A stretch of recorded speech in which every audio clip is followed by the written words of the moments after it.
Welcome to the Burgundy and Gold Knuckleheads podcast. As always, sitting right over there is my main man, Reggie.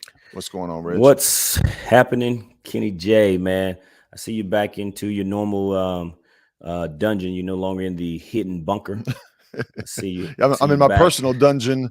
Yeah, personal dungeon rather than the secret bunker that I was at last That's week. right. Correct. That's right, man. Well, Yeah. welcome back. Welcome back, man. Glad to have you.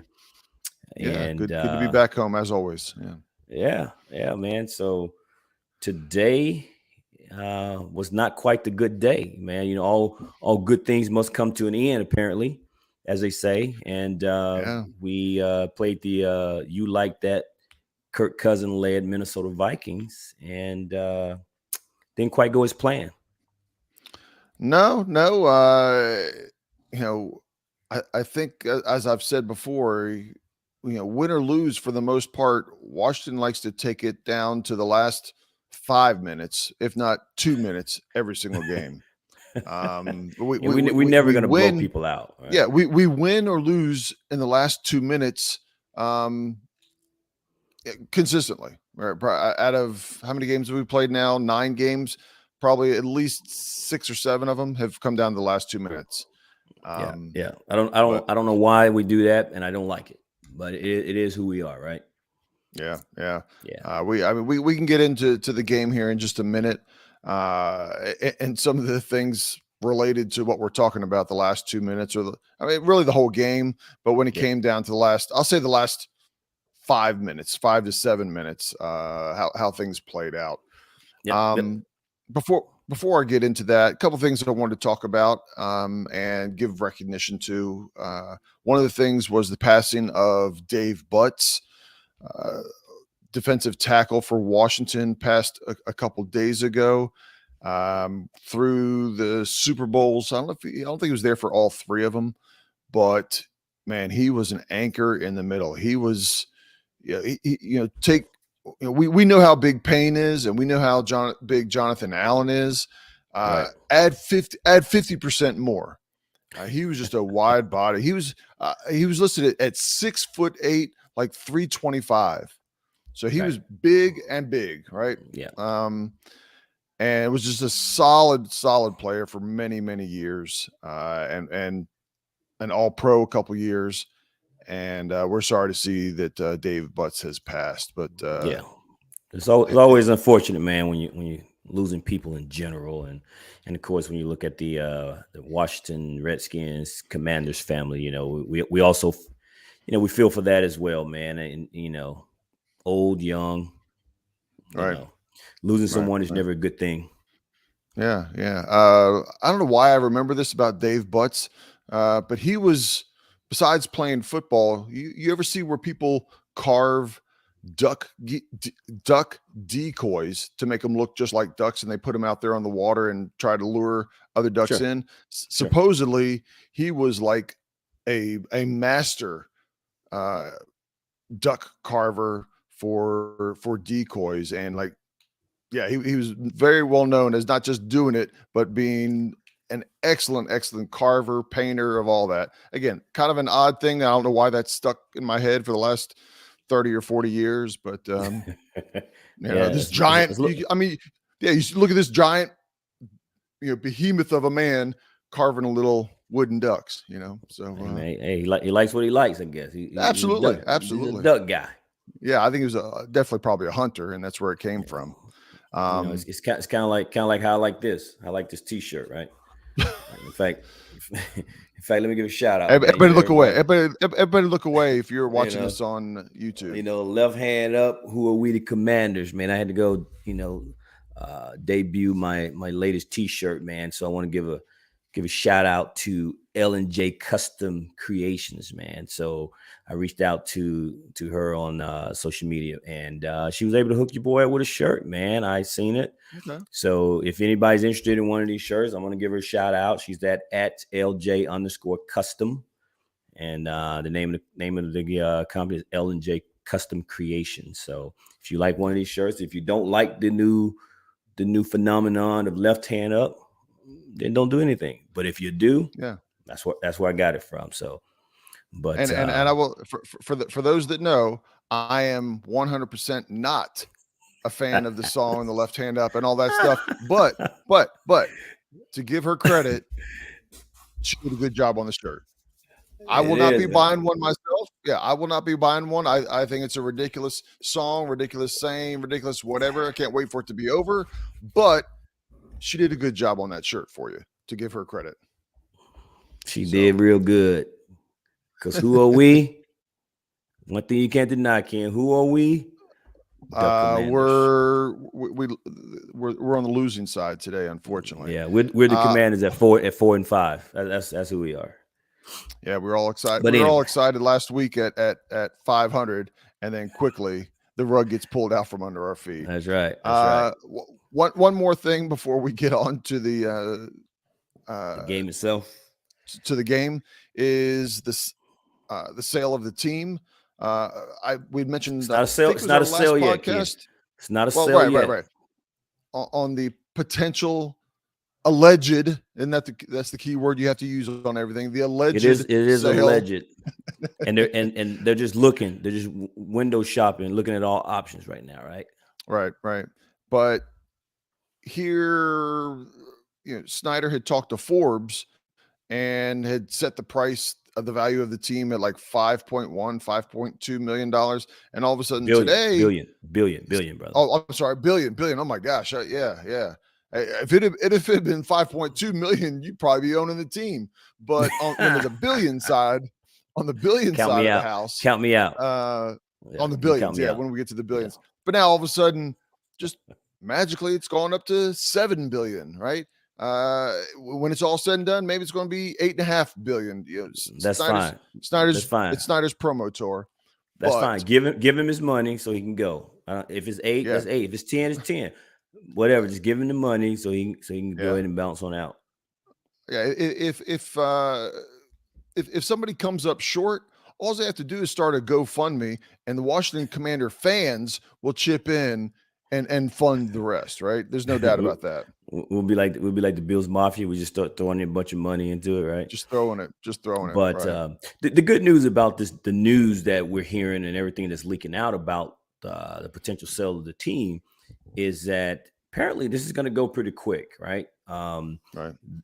Listening to Jay Glazer talking about it, and some of the other reports is that they may actually have people lined up for this already, but they like to have the sale of the team completed by the owners meeting, which happens around March. So I know you think to yourself, man, that's another 5-6 months away.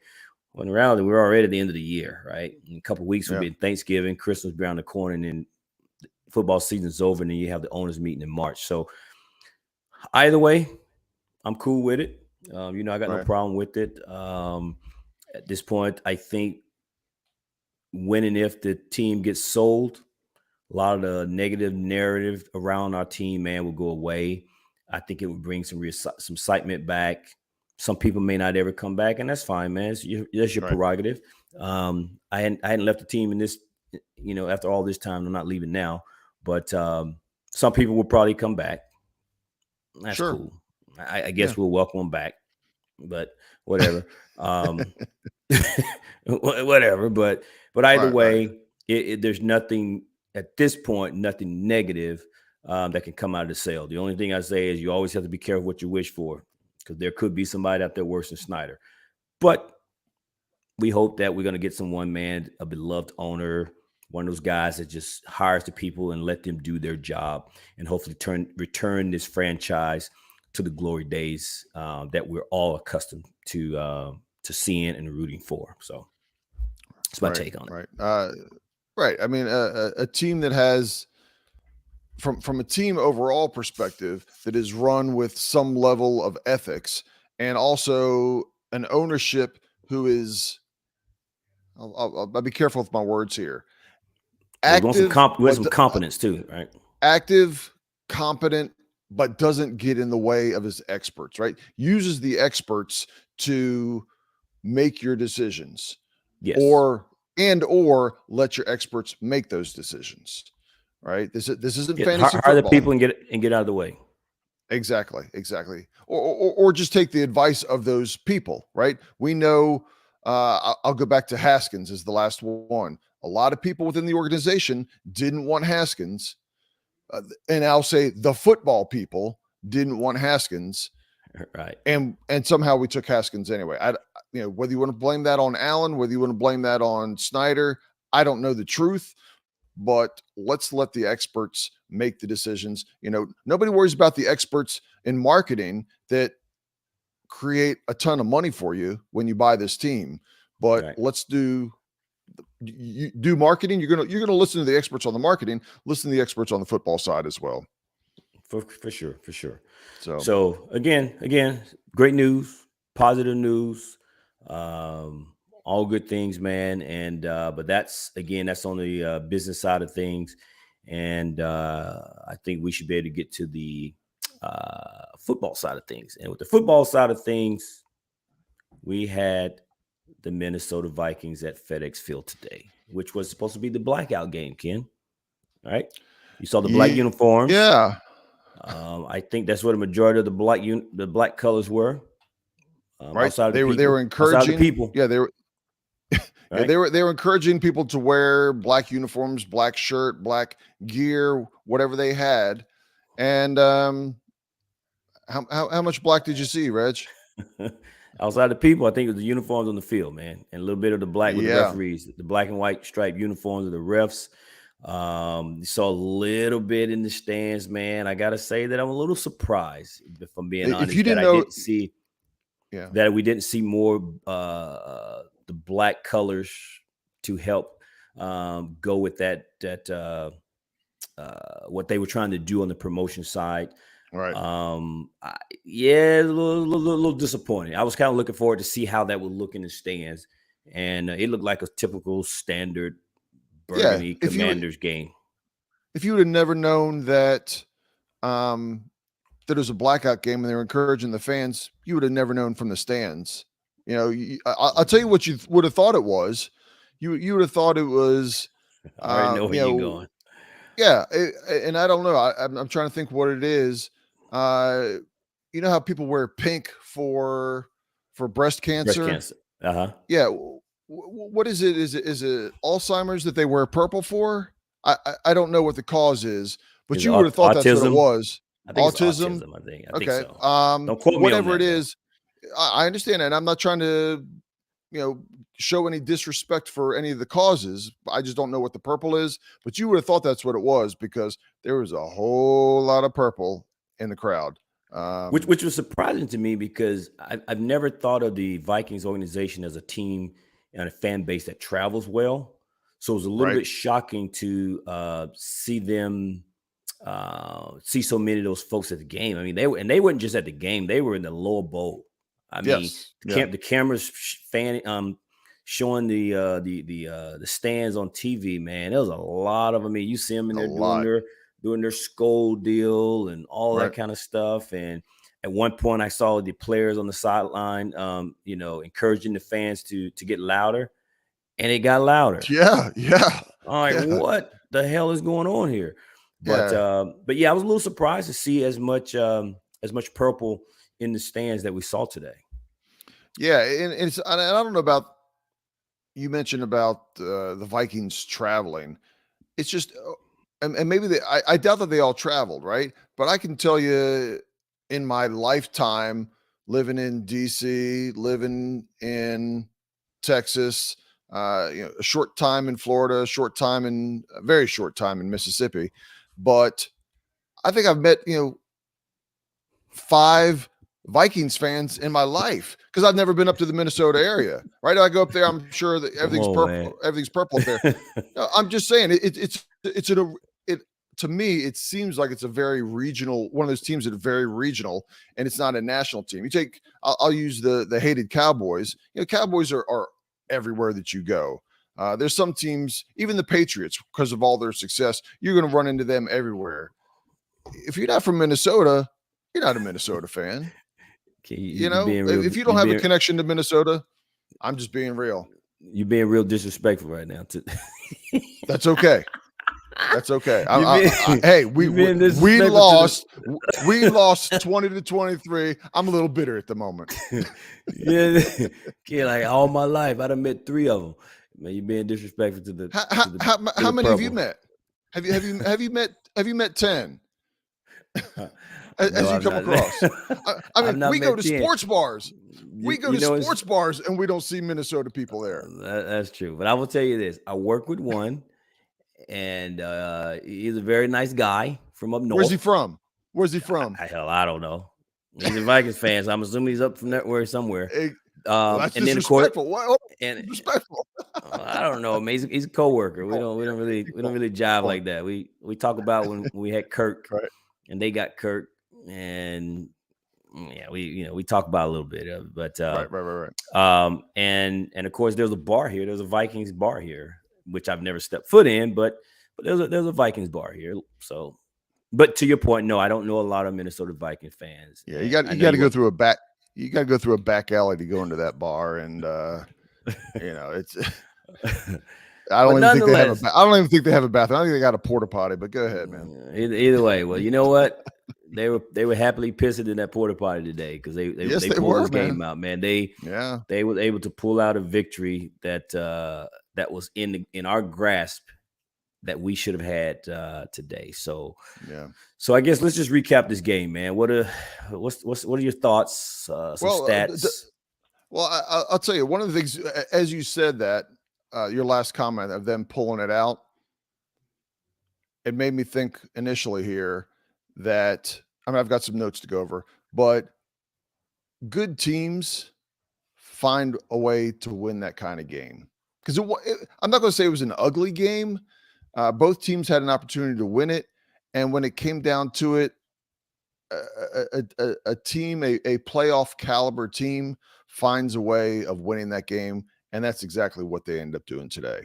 Yeah. Yeah, Whoa. Hold on, pimping. You said they found a way to win.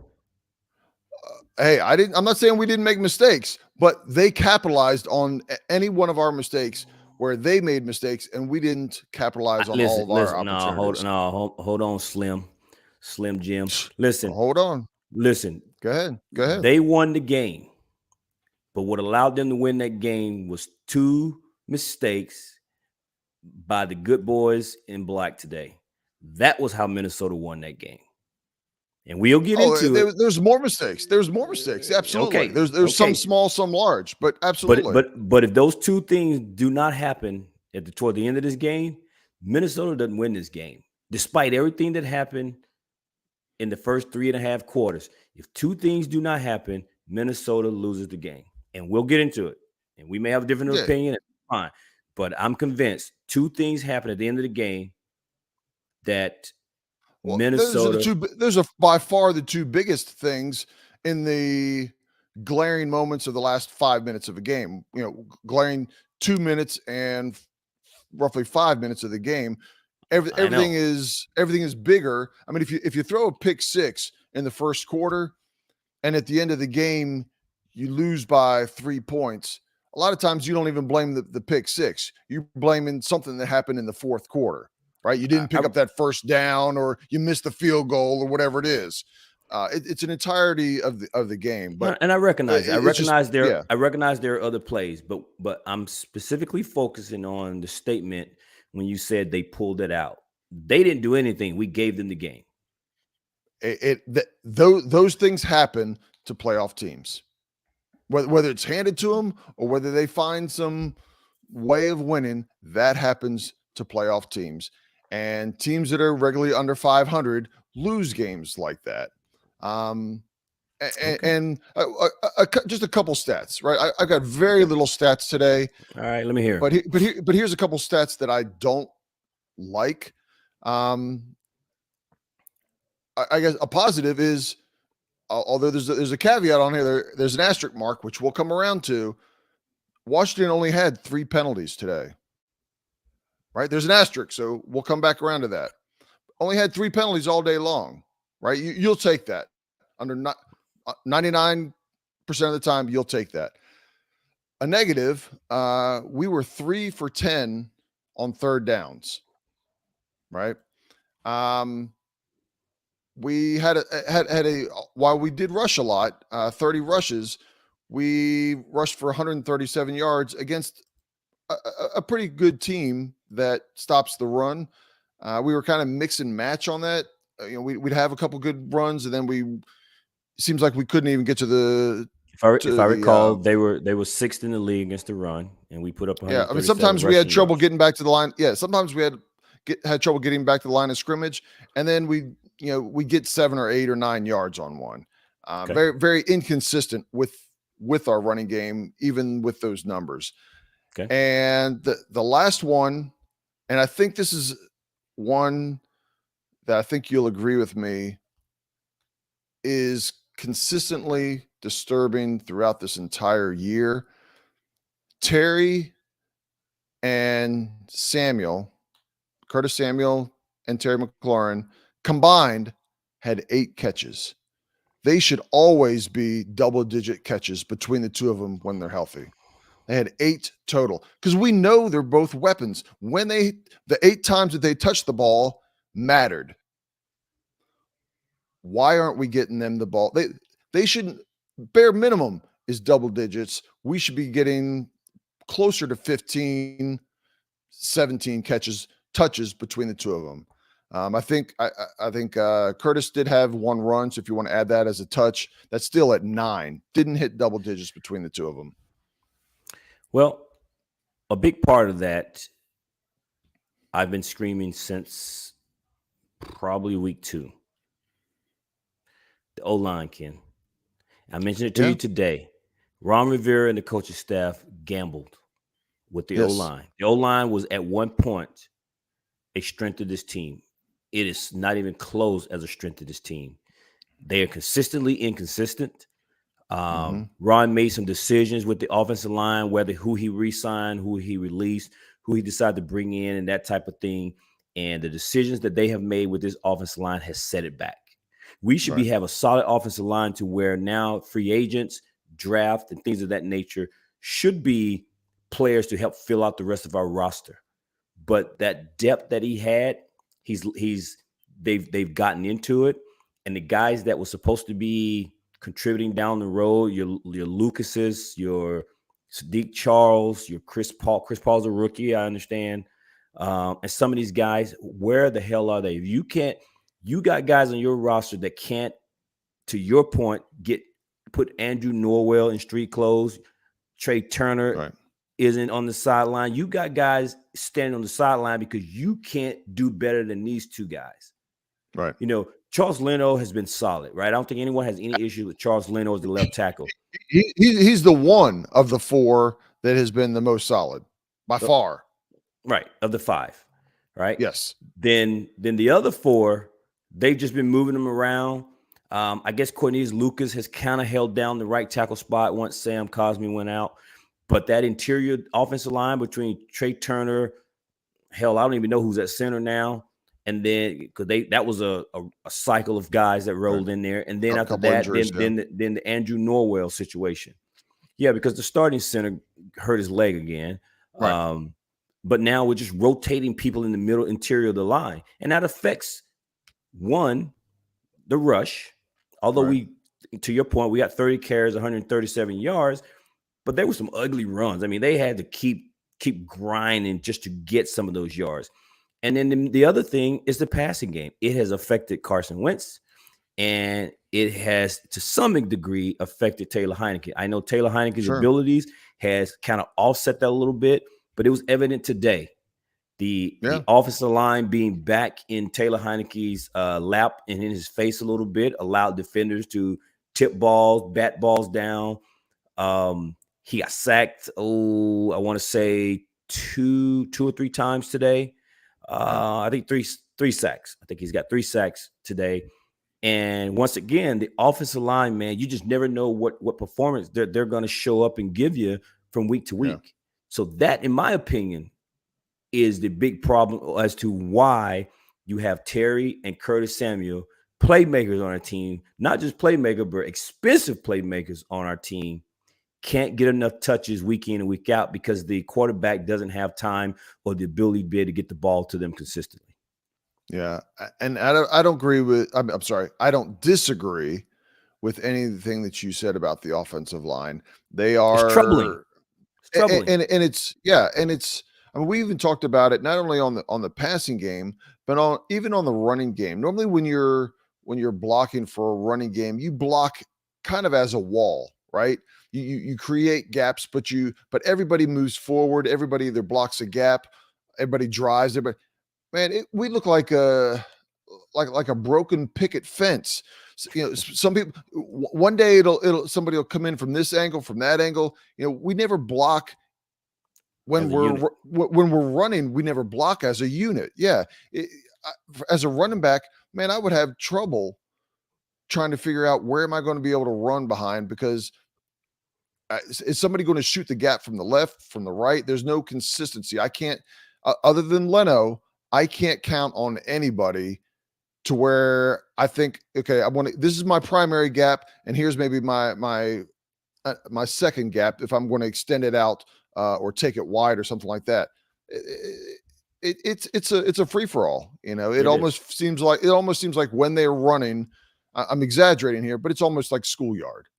You Yeah, know, the offensive line is in shambles, man, and even when we were winning, the 3-game win streak, we were winning. yeah, It's in spite of the offensive line, right, right? They right, were still having some issues, but I think we chalked it up as the athleticism of Taylor Heineke was offsetting some of the deficiencies that the offensive line had, man. But when you play a pretty good team, because the right. Colts wasn't that team. Green Bay defensively was so, and in the Chicago, hell, they were trading everybody away a few weeks ago. So you come into a good 6-1 Minnesota team who's pretty good on both sides of the ball.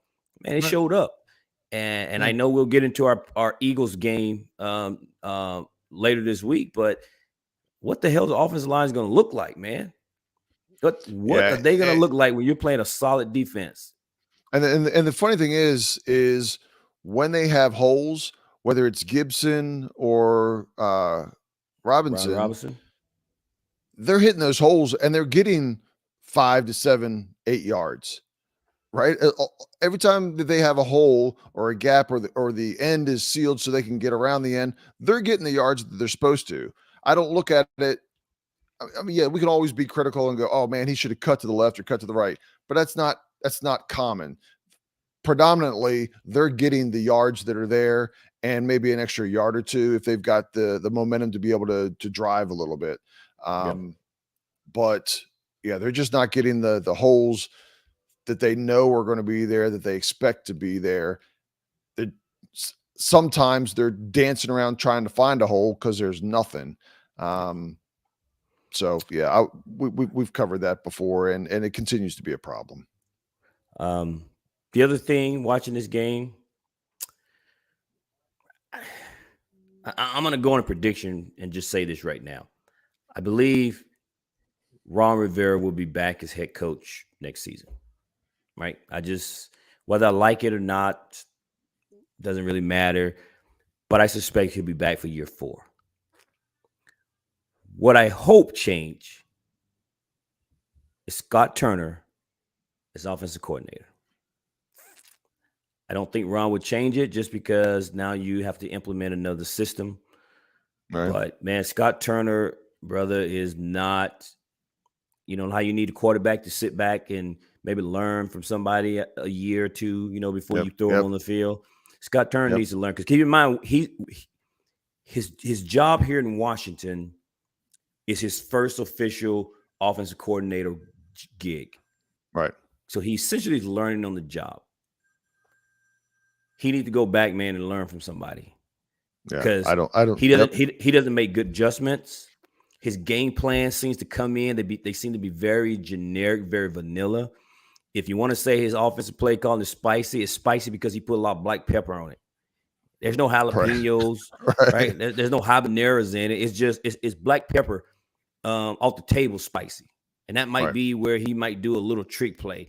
But he's not doing anything great and creative, man. And the kid, to me, is holding back this offense. right? We got off once again, and we said this: we can't have this happen against the Minnesota team. Thank God our defense was playing well today, but once again Right. we got off to a slow start offensively. Yeah, and there's a few examples. Once again, I'm agreeing with you 100% here. There's a few examples we can talk about real quick. One of them, real quick, was there was a play where Heineke faked a handoff. We had been running a few times and had some success. He faked the handoff to Gibson, and he kind of rolled to his right and dumped it to the tight end. And I was like, that's somewhat of a routine play in the NFL. For us, it was like, oh man, look at it, look at this little gadget play almost, right? Yeah. And that's a play that we used to run 4, 5, 6 years ago with Reed, with Cooley, with whoever it is, with different offensive coordinators running it. It's a very we got a common little pass in this excited today. league. We're like, oh Right. man, he's doing something a little different. And then Yeah. he turned right around and just run the Yeah. ball. Well, Right in the middle. yeah, and then the other thing, as far as like two glaring, that's one glaring that we as fans thought that was a special, kind of a special play when it wasn't, right? The other one was, I believe it was in the fourth quarter. We were roughly at the Vikings 45-yard line driving. Okay. It was 3rd and 2. And I said, before they ran the third down play, I said, if we don't get it, we will be going for it on 4th down. Right? Okay. That's Ron Rivera's mentality. We've moved the ball from about the 20-yard line, been driving for 30, 35 yards. And it's too short to punt. It's too long for a field goal. We're going for it in this territory. If I know that, you don't think that Ron and Turner should be going through their heads as well, as they're the game managers, not Knucklehead Ken, right? But I knew this was going to happen. And so what do on 3rd and 2? They hand it to B-Rob up the middle. He gets nothing. Right? So, okay, you knew that you were going for it on 4th down. So what's the play for 4th down? Get up to the line. Man, we got to call a timeout. I'm like, are you kidding me? You knew that if you didn't pick that up, if you'd only picked up 1 yard, no yards, you knew you were going for it on 4th down. Why didn't you have a play ready? And then the play that they run wasn't necessarily a bad play, but that's the play you should have run on third down. On 3rd down. Where Heineke rolled out, had the option. He threw it to Terry, and it was defended, and we didn't pick up on that. It was the 4th down. Yes. Again, I don't know where they choose to be creative is some of the worst things. Just like when they did that double, that stupid play. Yeah, the double handoff reverse pitch back to the dumb play. Yeah, and then to Heineke, and then Heineke to throw it. He throws it out of bounds to the tight end. Again, you're doing that at the 20-yard line. You need space for that. That's a play that you run at the 50-yard line. So you let the receiver, in this case it was a tight end, get some way down the field. All the players, all the defense is compact within the 20-yard line. You're basically in the red zone. It's tough to do those kinds of trick plays with limited space. That play was just like 3 examples of, like, come on, man. We could talk about through the whole game, but those are 3 prime examples where, what are you doing? What are you doing, Turner? Yeah. And to your point, Scott, it goes back to the whole thing with Scott Turner. I don't know what he's doing. That play where he tried to get cute, where they threw the ball like 5 times behind the line of scrimmage before he decided to let Taylor Heineke finally throw the ball to John Bates was an ugly, stupid play. I didn't like it. At least not to your point that the down and distance we were there. So that wasn't good. We talked about it during the game as we're watching. Taylor Heineke was under duress a little bit more this game. Yeah. We saw the balls getting batted down. We saw them getting tipped to the line of scrimmage. And at no point in time did you see them move the pocket, let Taylor roll out. You do something where you get the defenders out of his face and allow him to see more of the field, see more downfield. It's like we're sitting in a bar. We're sitting in a bar watching the game, coming up with ways to hopefully help out our quarterback, and a high-paid NFL level offensive coordinator can't seem to do some of the little things to help out the players on his team. It makes no sense to me. Yeah. And again, it goes back to what I say, that Scott Turner needs to go, or he needs to sit in the back and learn from somebody else before he finally gets his gig. I'm over with the dude, man. I'm tired of Scott Turner. He needs to go. Ron Rivera. Yeah. Go ahead, keep Ron going. Rivera, clock management, right? To your point, we used 2 timeouts and a stupid challenge. Well, yeah, the second one was a challenge, right? The first one was when we're going forward on 4th down. We knew we were going to. He wasted it, and then you don't have a play ready. Look. When I want to jump ahead on your challenge flag. He cannot hold that challenge flag. Give that red challenge flag. Give it to Del Rio. Give it to somebody else, because he just doesn't know what he's doing. Right? Man, listen. He blew that with that challenge flag. It's like, come on, gosh, dude. Yes. I mean, if you wanted to challenge it, for one, it was a bad challenge. Number 2, he threw it so fast. Okay, this is to your point of managing it. Let the clock run. Right? Let them line up for a play, because on TV they're going to show that play a couple times, and let the people up in the booth. Right? Let the people in the booth watch it and radio down challenge, Ron, and then he throws it down. He didn't take advantage of the technology there to give himself an extra 7 to 10 seconds to make that decision. Yeah, no, it's terrible. It's terrible. Yeah, but go ahead. No, I was just gonna say, man, Ron Rivera and those timeouts became crucial toward the end of the game. And I know we're kind of methodically working our way through it, but the timeouts, because when we lost our second timeout, it was probably halfway through the 3rd quarter, or toward the end of the 3rd quarter. So we had an entire quarter and the rest of the game, which, again, as you pointed out, we typically play to the last minute of the game. So you know what? You need your timeouts, Ron, and you might need that challenge. And here we are. We're down that 1 timeout to go another quarter and a half in this game. To jump back on this deal with Scott Turner being a not good coordinator and the way this offense got off to a slow start, I'm looking at a note here that for the first half we had 97 yards. I know people that love Taylor Heineke has been on this bandwagon the past 3 weeks. And although we've come out with a couple of W's, the offense still look a little bit putrid, man. 97 yards in the first half total. That's not passing. That's total. In the first half of an NFL game, the defense is helping you out. And yet we can still only manage 97 yards in the first half. Right? Yeah. Let me give you one more stat. Taylor Heineke. Go ahead. Taylor Heineke, right? The Wonder Boy. In the first half, 48 yards passing, Ken. 48 yards passing. And then when we come out in the second half, in one play, he throws a 49-yard touchdown to Curtis Samuel, and he immediately surpasses his total yardage in the first half off of one play.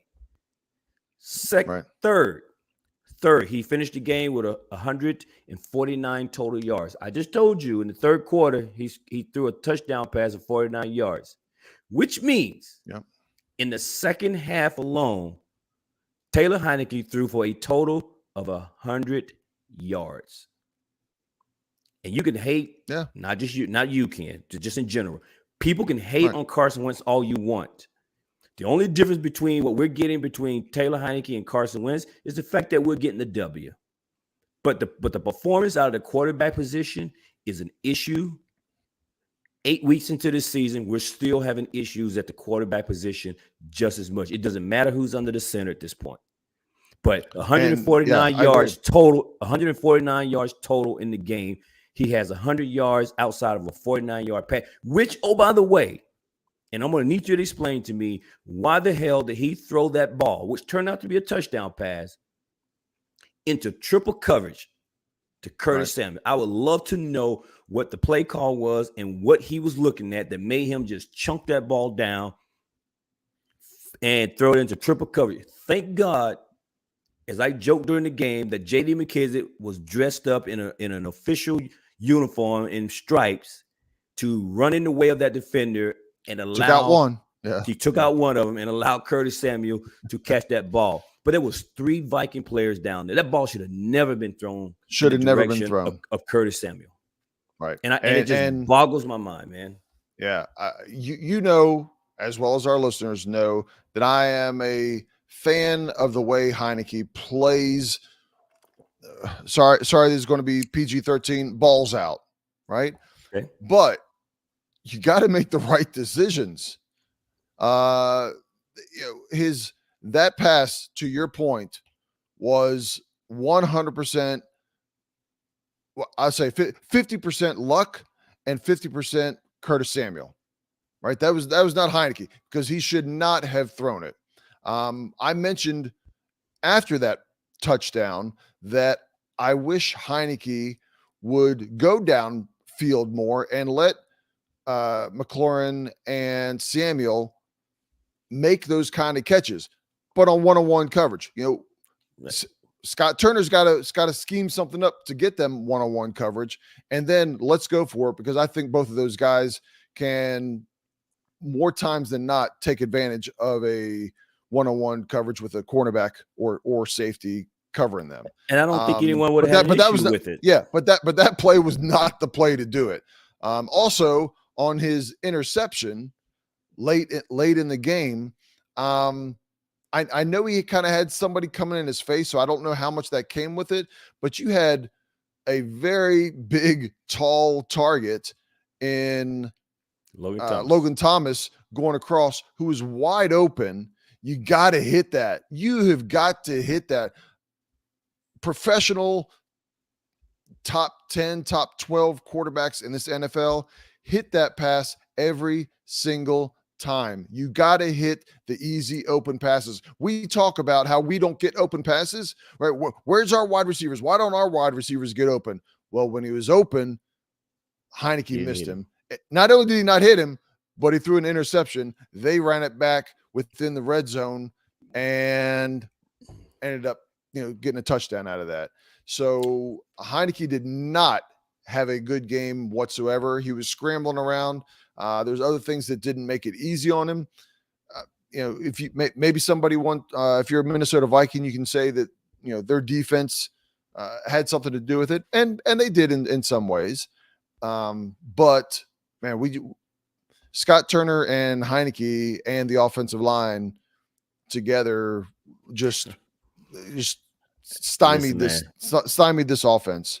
I'm gonna so the interception you're referring to is what, in my personal opinion, turned the game.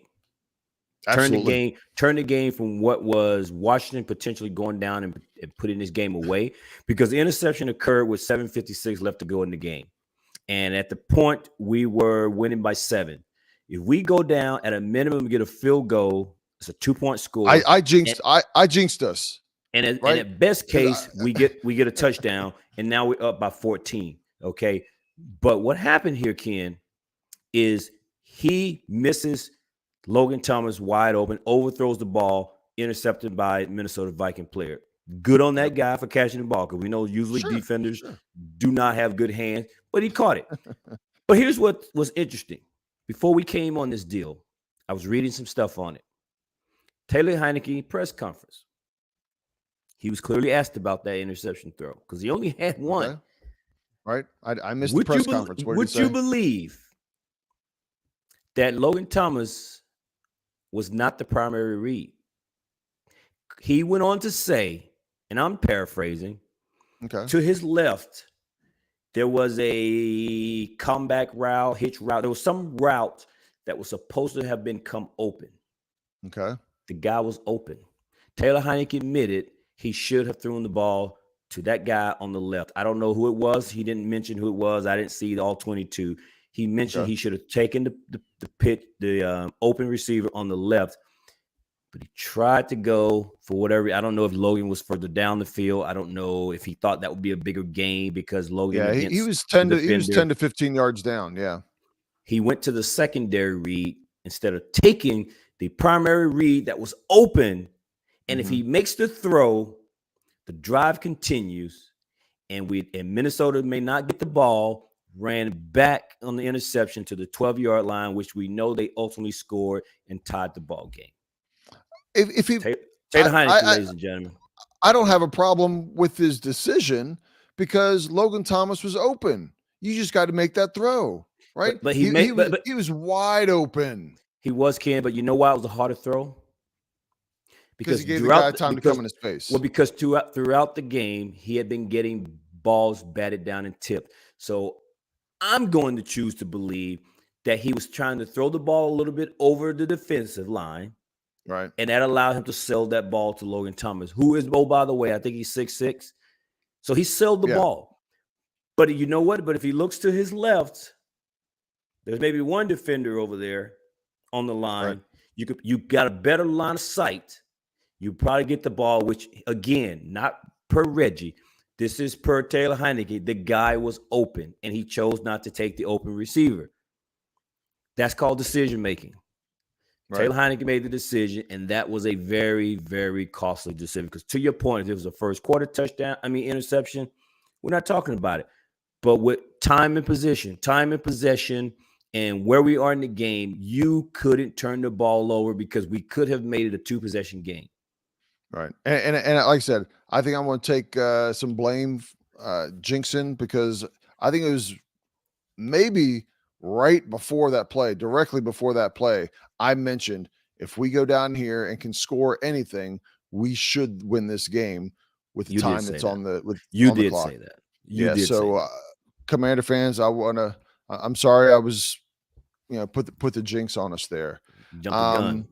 I don't want to touch on this one long because there's other things that we need to talk about. Except we need a different punt returner. Okay. I'll just leave that. We need to find somebody else that can return punts. We do, but I'm gonna I'll give my 2 cents on it. That guy's not coming this year. Okay. It might be next season. Right. He's not coming this year.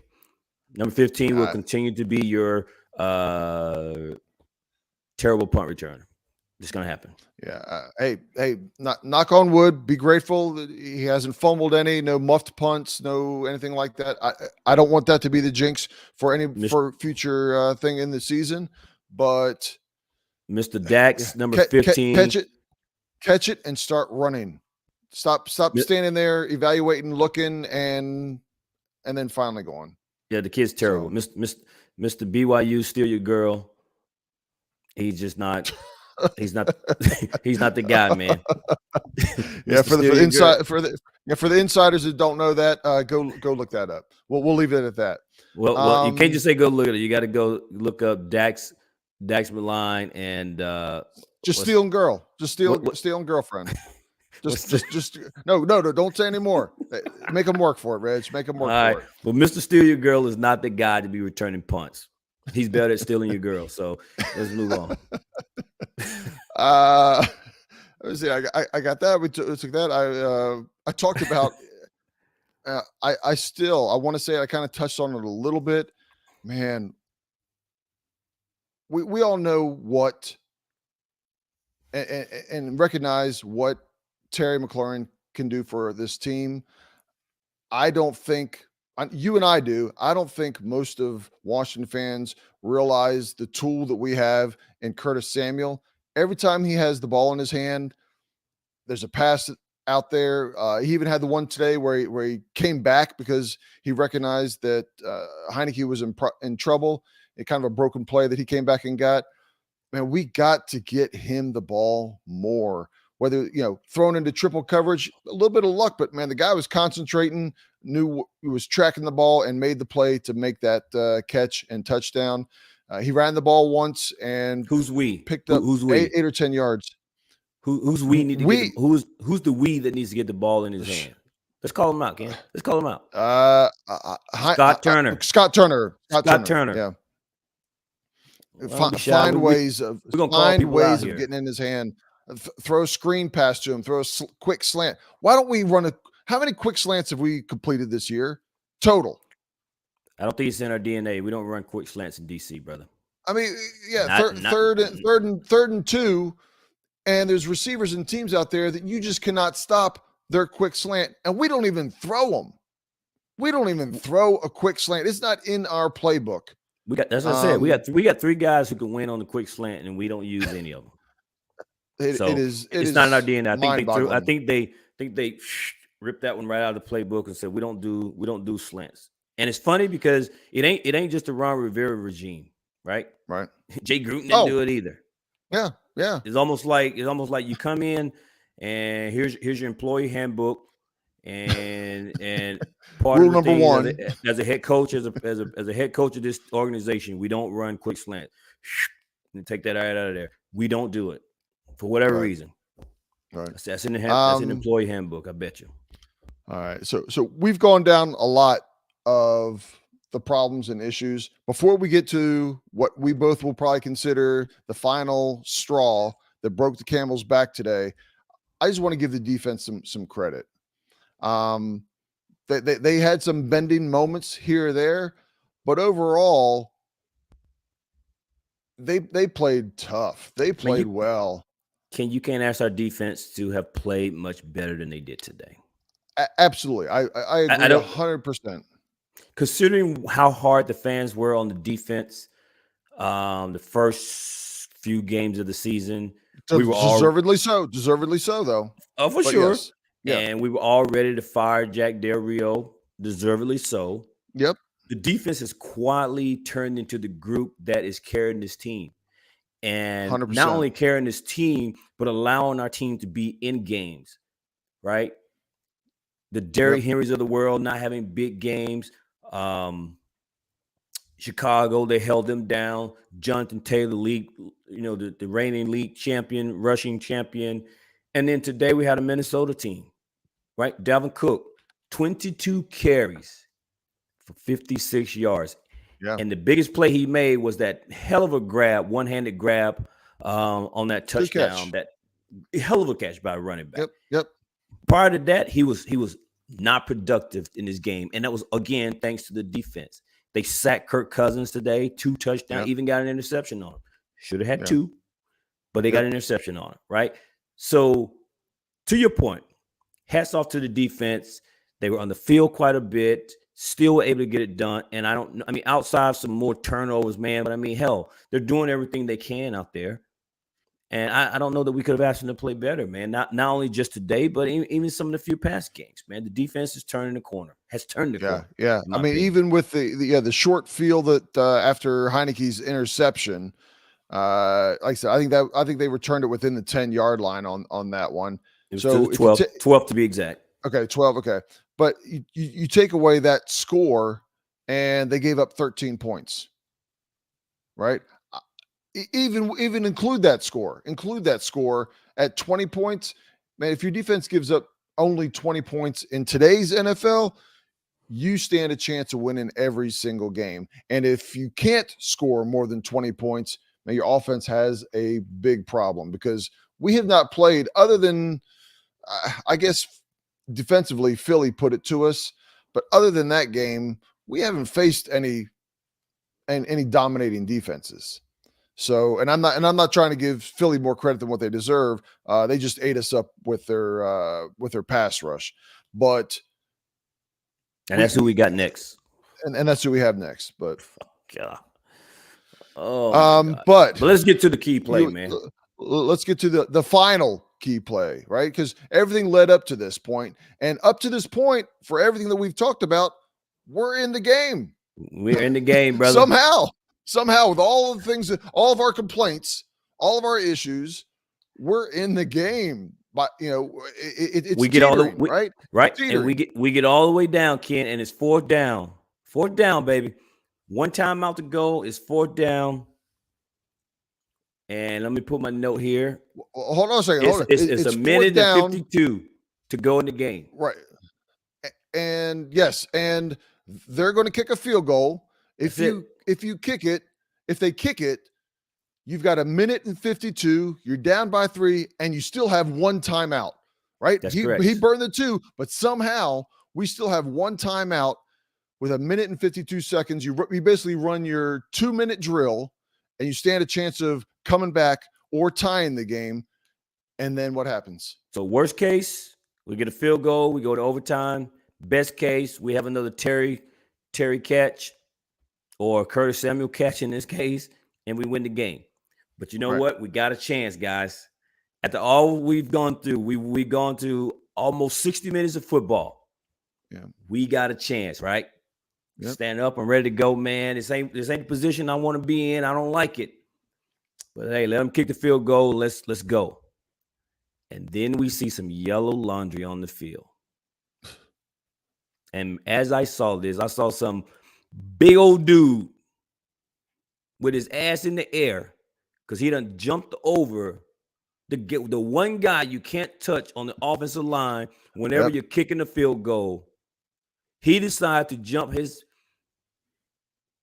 butt over the snapper. I mean, he's a big lineman. How did he think he was going to get up? He's not 6'8". They didn't bring you in, put you in the middle so you can jump up and spread and block. He wasn't wearing his Air Jordans. He wasn't getting very high.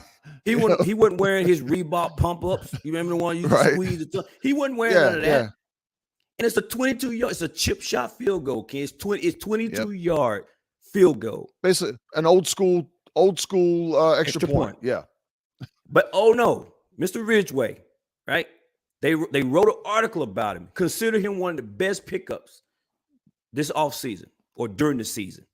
Because we got him off for the practice squad or something from the Cowboys. Right. And they just wrote an article about how this kid has been a steal. And I'm guessing he read his own newspaper clippings, Ken, because he come out here and tried to be a damn hero. And I understand, specifically to you, Drew, I know you're listening. I understand there are plays that happen throughout a game, and it should not come down to one play. But in this case, brother, we had a chance to do something, and he made a bonehead play trying to jump over the center, the long snapper, and ended up with an unsportsmanlike flag, which gave them a 1st and goal. And it was an easy call. And at that point, Minnesota says these boys got one timeout left. They can't stop the clock. And for all the fantasy owners who was watching it, Dalvin Cook was never going to try to run into a touchdown. Kirk Cousins wasn't trying to throw it. They just ran and just fell on the ground and just let the clock run out. The game was over. Yeah, they knew they were going to still kick that field goal, but they had the opportunity to run the clock down to 10 seconds or whatever ridiculous it was. Yeah, I don't want to hear. I don't want to hear anything about it, all the other plays that happened during the game. I don't give a damn because you know why? We still had a chance to win the game, even with the stupid interception. Yeah, absolutely. I don't buy that. Yes, there are other plays throughout the game, but people become heroes, right? The Tom Brady's of the world, the Aaron Rodgers of the world, the Joe Montanas, they got that because last-minute drives, right? Or whether there's a last-minute drive to score or a last-minute drive to pick up that 1st down and eat up the clock so the team never got the ball back. Everything, Michael Jordan and KD and whoever you want to say, they might have scored however many points, but you hit that game-winning shot, that's what everybody remembers, right? That's all people remember. That's all people remember. Yeah. They missed shots early in the game. Right, but they hit the one that counted when all this the lights were on. Right. No one cares about the other shots you missed. Right. No one cares about that dunk you missed. No one cares about the air ball you shot. The pressure gets tighter. You damn right. Yeah. And here's the thing: high school. I don't know about high school level, but I know the collegiate level and the pro level. Even I know you don't touch the guy hiking the ball. Right. No, you don't touch that guy. So again, why is his big ass jumping over the center? To do what? I'd ask Ridgeway, what were you trying to do, homeboy? What were you trying to accomplish? You thought you were gonna block it? It's a 22-yard field goal. All you gotta do is kick it up. Not the trajectory doesn't need to be this way. It needs to be this way. So unless you was gonna jump up there and touch the sky, what were you doing, homeboy? What were you doing? But that play, and I know Ron and all the teammates are gonna get in front of the media and all that kind of stuff and say, you know, we win, lose as a team. I'm pretty sure, you know, it doesn't come down to one play. I'm sure we're here all of that traditional narrative. But if I'm on the team, is true. But that is part of true.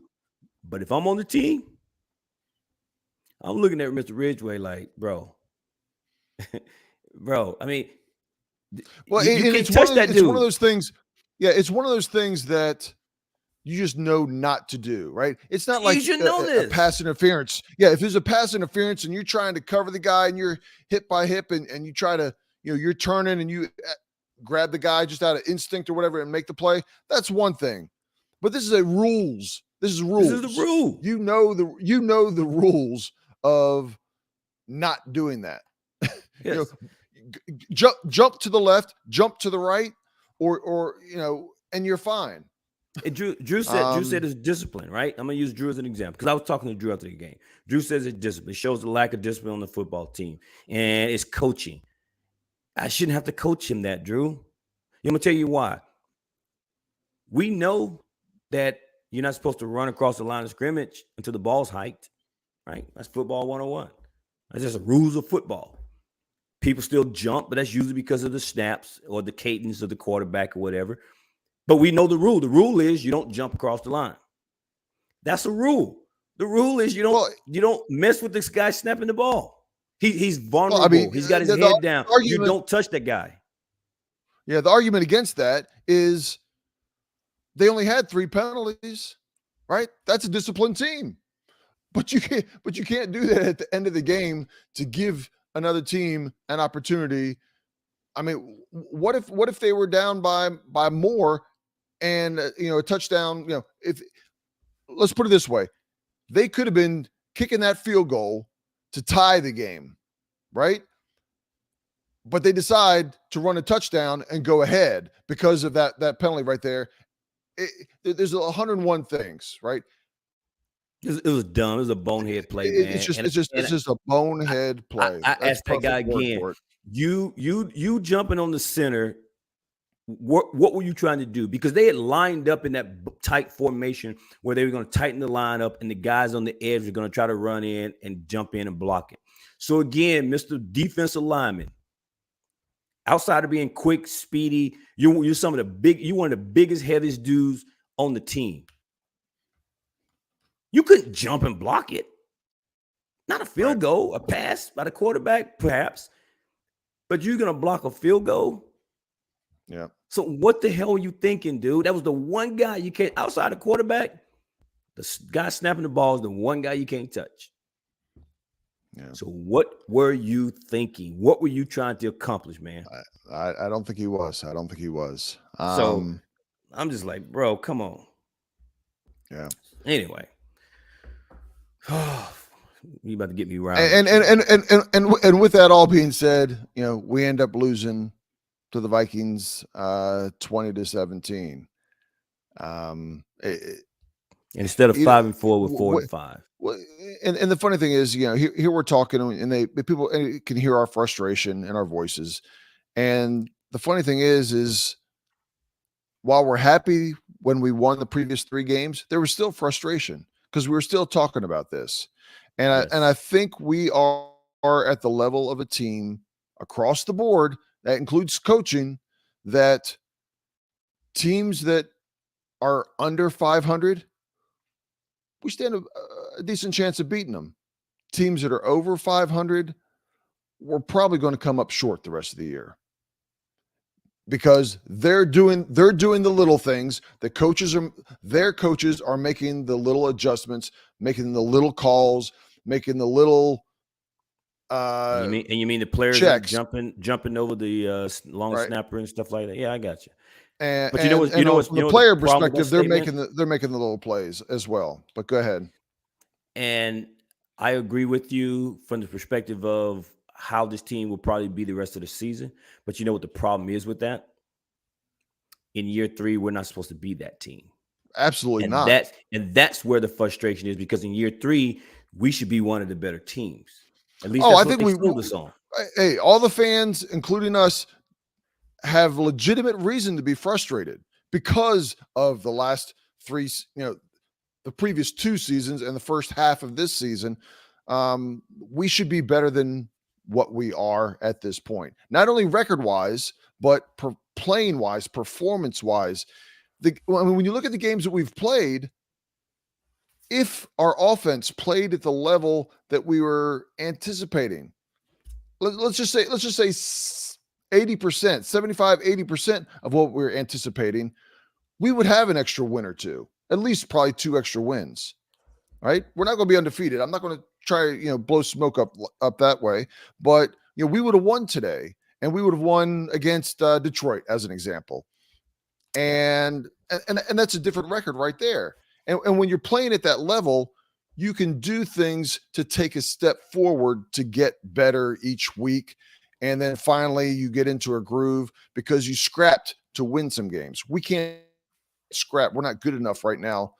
Again, coaching players to scrap to win those kinds of games. And when you're a better team and you're not always playing to the end of the game, a lead, if we had a better lead, if we had converted in the early part of the game, the play that Ridgeway did, the penalty would have been an unsportsmanlike. Minnesota gets the ball. They still try to score. Maybe they score, but because we're up by 2 scores, right, it doesn't matter. And I get that. But the reality was that's the situation we were in. So we couldn't afford to have that type of a play. So therefore, you don't create that kind of a play. And a play like that was well within his control. It was in his control to not jump over the long snapper or the center. You just don't do it. You have to play the play that you're in, not the play from the first quarter, second quarter, third quarter. Right? You don't get me started up. Well, we've seen, I want to make this one statement and then we can kind of move on and wrap things up. But we've seen players who have made mistakes throughout the game, and then all of a sudden, the fourth quarter, they make 2 or 3 or 4 plays, and we're like, "Oh man, why couldn't you have done that all game? We wouldn't have been down to the wire."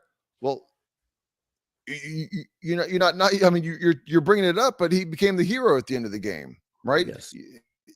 Just the opposite. Run that in reverse, and you just can't make those mistakes at the end of the game. So, anyway, man. But that's all I got, man. That's all I've got. We'll wrap this up. In a few days, we will be doing a preview of the upcoming Philadelphia Eagles game that will be on Monday night coming up.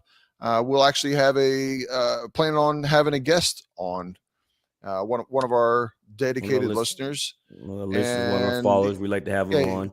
Yeah, he's going to be on for a little bit and get some input from him. Give his take on the team, a little preview, participate in our preview for the Eagles, and see what his number is and all that good stuff. So we'll work that out and try to get him on for our next podcast, our preview game. So, but man, that's all I got. See, I'm getting fired up again, man. My voice getting a little hoarse. I got my water right here for just that reason. Take a couple sips here.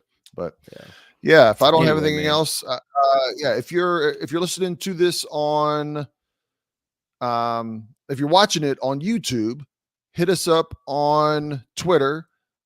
You see our Twitter handle down below.